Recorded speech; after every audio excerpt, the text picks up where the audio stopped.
about the purpose and the plan that God has for our lives right here on earth.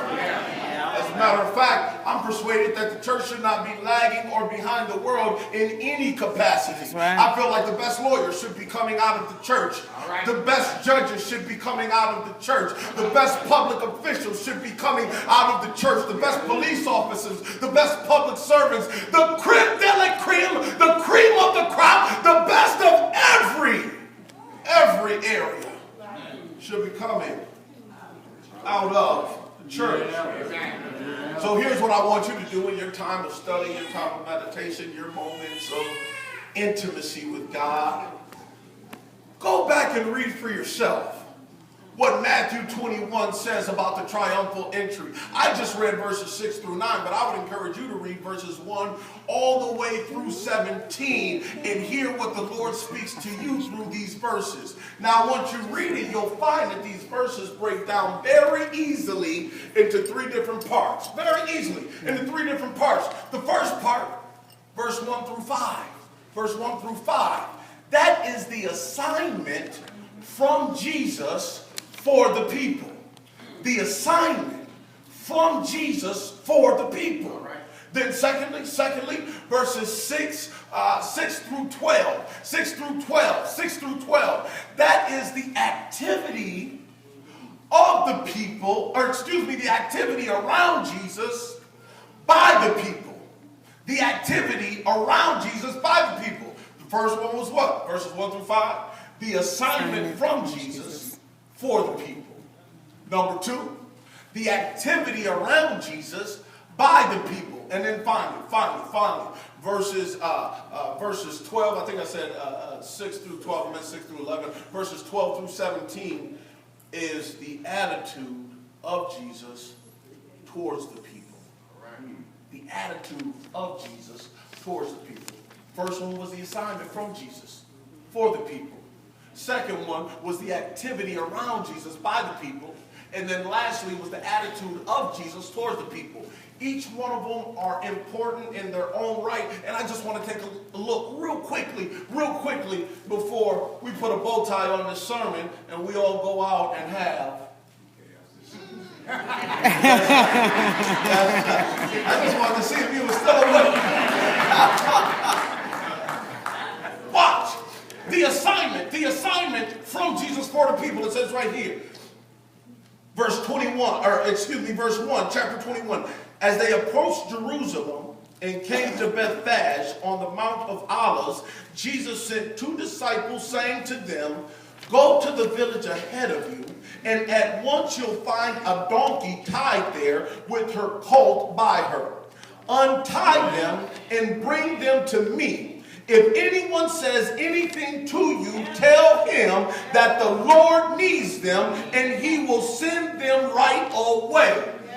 First thing about the assignment you need to understand is no matter how you feel about yourself, no matter how you feel you compare to the people on your job, no matter how you feel you compare to the other kids in your school, the other kids on the basketball team, the other people in your neighborhood, Jesus knows exactly where you are. And the only reason you're here today is because Jesus himself sent somebody out to get you, to bring you into the fold. Amen. Oh, I thought I was going to get a better amen on that one. Amen. There you go, son. Even if it was your own parents who brought you to the church. Amen. You need to understand that that does not minimize your significance in the church. Because it says right here that the young colt was tied there with his mother. Jesus sent somebody out to get both of them because he had plans on riding the young colt into Jerusalem to fulfill the prophecy that was written in Zechariah 9:9. And you need to understand that the plans that God has for your life, Amen. That's right, are plans to fulfill prophecy about the church and how it will move and grow and be the main force of influence in the world. Oh, shucks, I got to try this side over here. He sent them. Well, watch this This blessed me when I seen it. This blessed me when I seen it, Pastor. Watch this. Yeah. It's in the text. He tells the disciples, go to the village ahead of us.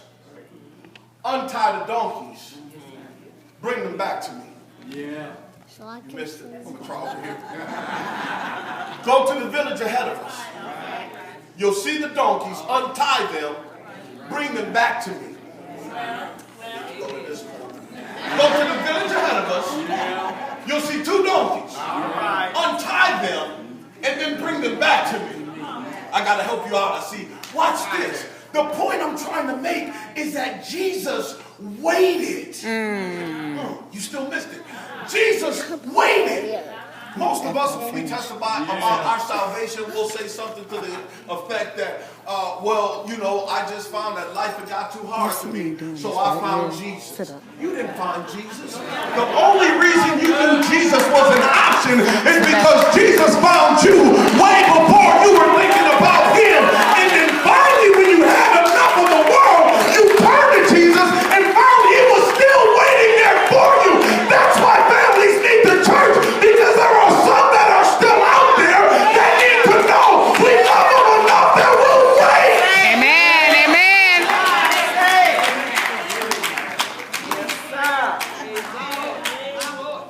Enough of this turning noses up at family members who ain't saved yet. You ain't been saved all your life. I wish I could get a witness. Enough of turning your nose up at co-workers who still do the stuff that you used to do. If Jesus waited on you, he'll wait on them. I wish I had about 10 people in here that will give God some praise, because even when you weren't ready to come in, he waited.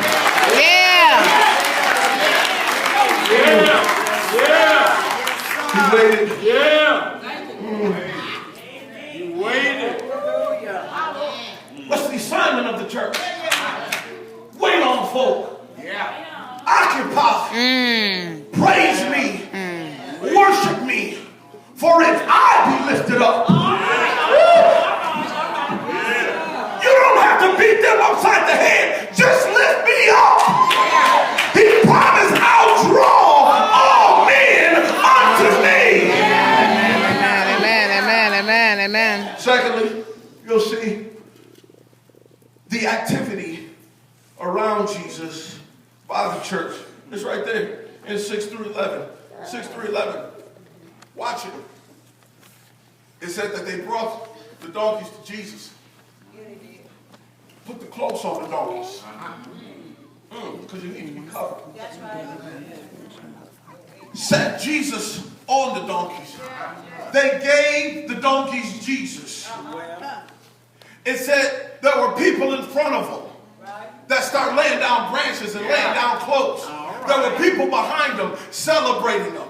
And this is the activity around Jesus that is the responsibility of his people.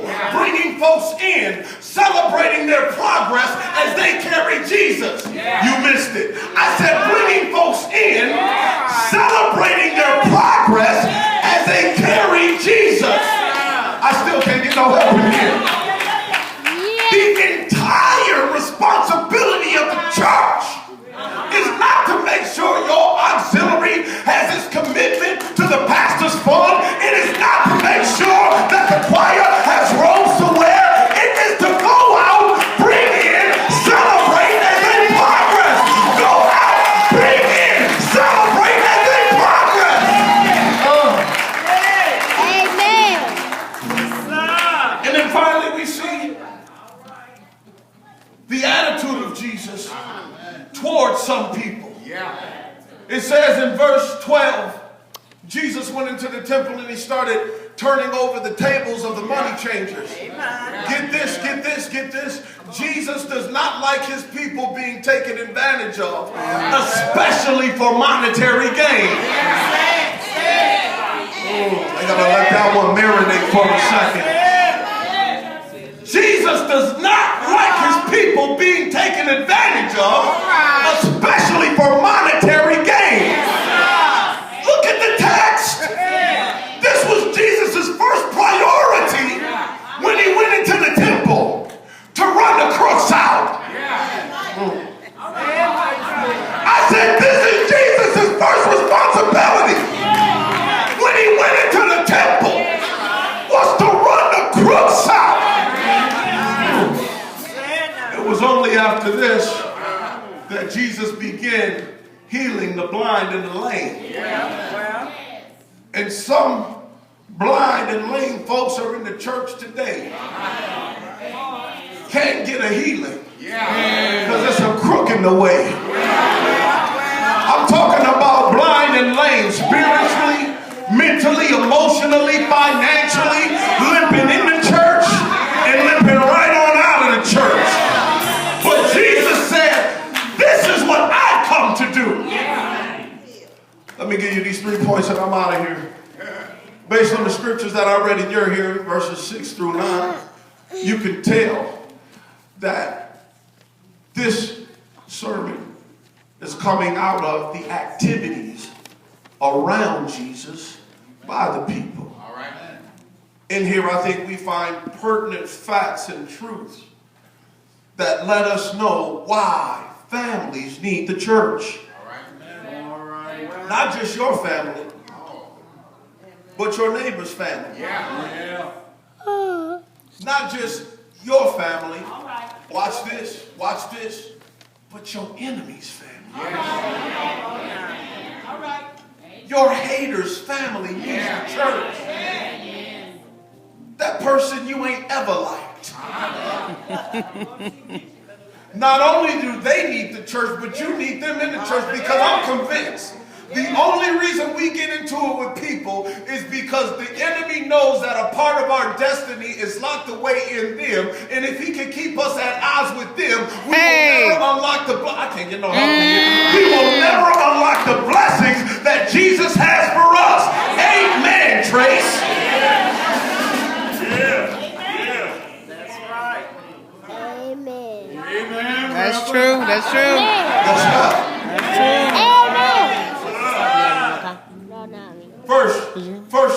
First reason why families need the church is because Jesus has appointed people to come and untie you. Jesus has appointed people to come and untie you. All right. Understand this about the text. Jesus rode the donkeys into Jerusalem because he could not ride the disciples.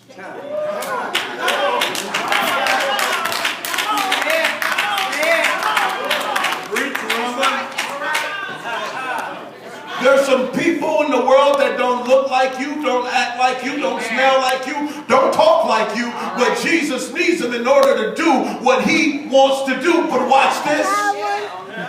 The donkeys needed the disciples because they couldn't untie themselves.